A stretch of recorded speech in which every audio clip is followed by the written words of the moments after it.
When an animal comes into our program, we try to take care of all their immediate needs, whether they're medical or preparation to be adopted. We make certain that they're vaccinated, dewormed, we get them spayed and neutered, we get them microchipped. We spend at least $250 the first week that they're with us. That's not counting if they have special medical issues. So we're spending several $100s on every animal that comes into our care, and we adopt them out for significantly less than what we spend. Our adoption fee at this time is $100. So from the first moment they get with us, we've spent more on them than we're ever going to get back. And as a nonprofit, that's very hard because we're an all-volunteer organization. We're not funded by anyone. So without those fundraisers and donations from people, we can't survive.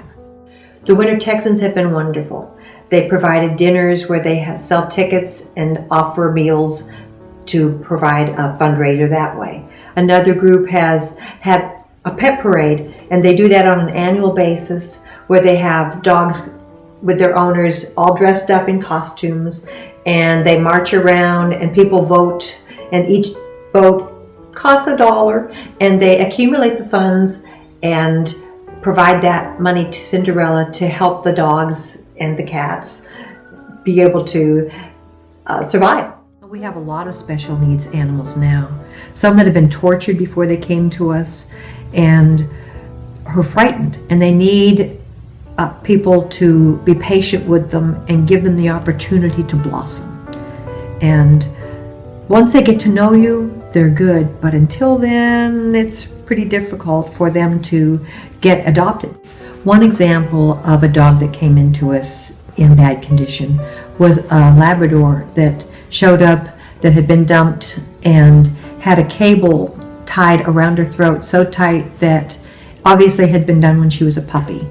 And at this point, she could barely breathe. She sounded like Darth Vader with the gasping sounds. And we had to put her up on the counter to try and take the cable off. And I knew this dog was bound to bite me because she was so terrified, and had to be painful because we had to get in to get that cable and to be able to cut it. But the reality was, when she turned her head around, and I thought she was going to bite me, she didn't. She licked my hand because she knew I was trying to help.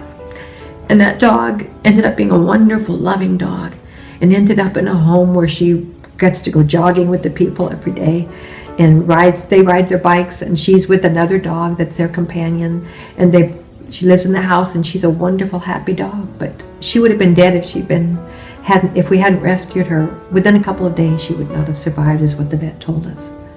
So we're thankful that we were able to help her, and so many others.